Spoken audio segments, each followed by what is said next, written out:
was a school day full of work and play. But the laughter on these smiling faces faded on a December day in 2008, marking an end for 12 children in a small Iranian village. There are sort of lost souls. And a new life of challenges for 8 survivors. The story was told on Iranian state TV and explains a teacher had locked the They're getting a second chance at recovery right here in Houston. Christine Dobbin takes a closer look. It has been said many times before and needs to be repeated over and over again. America may have her flaws and bruises, but there is no country in the world that opens its arms to help the less fortunate than the United States. Which leads us to the story of innocent kids from a country far away in need of medical treatment, and those in America doing everything they can to help.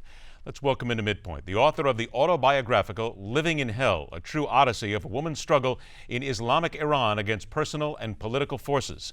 One who fights tirelessly for human and women's rights, Ghazal Omid joins us. Ghazal, thanks so much for being here. Thank you so much for having me. It's a pleasure. Please tell this story, if you will, in a minute or so, because I don't think I can quite do it justice what happened in this Iranian schoolroom, which to this day leaves such tragic, tragic scenes. Thank you. There are many schools like that recently. I was just doing research, but this one happened to be one that brought to my attention about 6 years ago. These children are from Shiraz, or a suburb of Shiraz, a village called Dorozan. And what happened, children were in the middle of December day, they had a sort of a gasoline burner that caught on fire by accident. One of the children was actually passing by it and her coat caught on fire and suddenly it blasted. Unfortunately for them, there were 20 of them, and because the rest of the school was in session for exams, the teacher had left them in the room with door shuts from outside, windows shut from inside and outside, and these kids were scattered for help. But because everybody thought that they were just the kids playing around, nobody came to rescue until it was very late for 12 of them. So 12 died and 8 survived. And I know that this is extremely harsh of me to say, but sometimes I feel that if these 8 wouldn't have survived, perhaps that would have been better for them. Now, nevertheless, we're looking at some of the pictures right now, and they are just tragic to look at, and these are just kids. How old are these kids again? Right now, they're 14. 14. How old were they when it happened? 8. 8 years old. So they've been living with this now for 6 years, and we've been going through this. I know you're bringing them to Shriners Hospital for children in Galveston, Texas right now.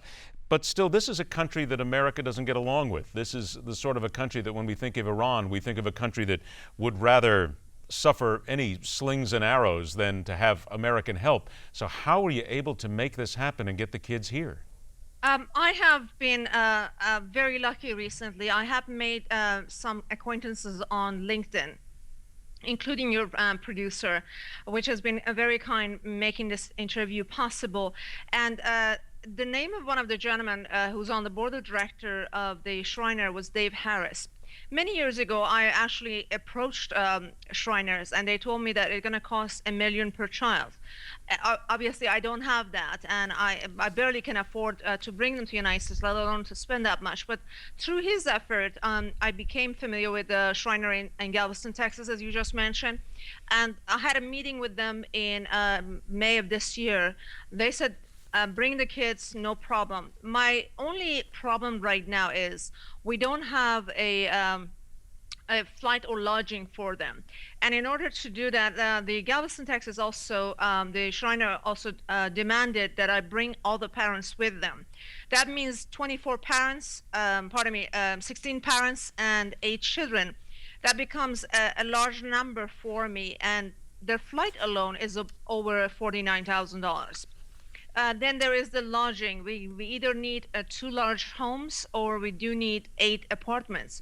Now, given the nature of all the surgeries that they have done, little by little, they have done over the years, 2 of them, they need 1-year period surgeries in the United States. They don't have lips, they don't have nose, they don't have ears. One of them, she has burn in her lungs, so they do need to be in the United States for over a year. But the rest of them, they can actually receive CO2 lasers and they can go back. That means that we can actually save a little bit of money on the lodging, but nevertheless, it's it's minimum that I think I need right now. It's about 300K, which is not a chump change, at least not for me. I have about 2 minutes left here. Who are you getting help from? Religious groups? Certain people may be surprising you with donations? I have to tell you, nobody has helped me so far. I be Really? honest with you and with your viewers. The reason that I brought it to your attention, because I'm a Muslim and I want to bring the attention to Jewish communities, to Christian communities. I want to create an environment that ISIS would feel neglected in between us. I wanted to showcase that we can actually think of each other. We can care about one another. I just heard another child, a Jewish child, had the same issue, and I wrote to the friend of friend. I said, "Hey, if your child, your friend child, hasn't received the care, let me know. I think I can actually connect them with Shriners." He said, "I will let you know." It's not just about the Iranian children. It's not just about the fact that they are coming from my country. It's just an effort for both of us, for Christians, Jews, or other faiths, come in between and say, we're not hating one another as ISIS is trying to showcase and beheading people in the name of Islam or in the name of God. So that's why I'm bringing it to you guys, and I'm hoping that, as you said, someone would surprise me. All right, now, if someone wants to get in touch, how do they do that? I mean, please don't give out any phone numbers here, but is there a website or something they can go to? Yes, of course. There is the website 8burnchildren, iranianchildren.org, as I believe that your producers has that. There is their Facebook page. Also, there is GoFundMe.org as well as Indigo.org. So I can send all that, and you guys can actually put it in the bottom of your pages or make me the next interviews. But I can also reach me through LinkedIn. I'm also just received a blog post permission by Ariana Huffington herself. So I'm also on Huffington. Okay, so it again is Ghazal. It is G-H-A, if we see it, people can see it right here, G-H-A-Z-A-L, Omid, O-M-I-D. They can look for you in LinkedIn, of course, and you said the website is 8burnedIranianchildren.org? That is correct. Is yes. 8 the number 8, or is it spelled out? No, it's 8, number 8. Yes. 8 number, so 8 burned Iranian children. There's other places here. We'll play this many times. We'll show this. Let's see if we can do to give you a hand here and see if we can help these kids. Ghazal, it's marvelous what you're doing here. We'll do our part to see if we can help you along.